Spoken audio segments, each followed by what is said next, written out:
How to fix Bluetooth option missing in Windows 11. 1. Run Bluetooth and hardware and devices, msdt.exe.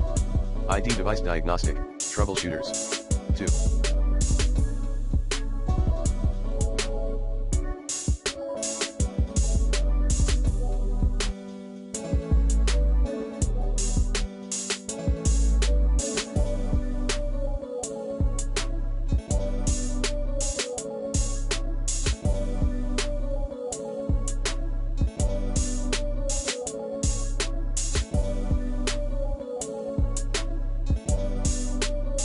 Check the quick settings panel, re-add your Bluetooth item.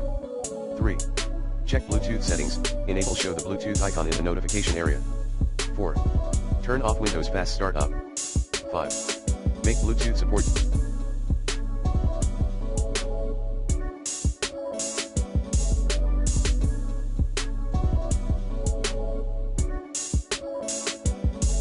Service run automatically.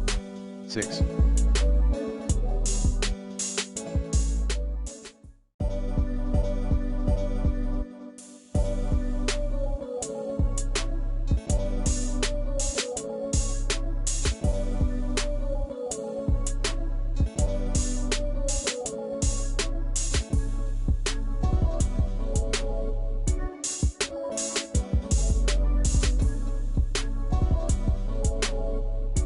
Update, using the recommended Avast driver updater in this video guide, or reinstall your Bluetooth drivers. 7. Run SFC and DISM scans. Commands include, sfc/scanodism/online/cleanupimage/scan healthism/online/cleanupimage/restore health 8. Boot into safe mode. 9. Perform startup repair in Windows Safe Mode.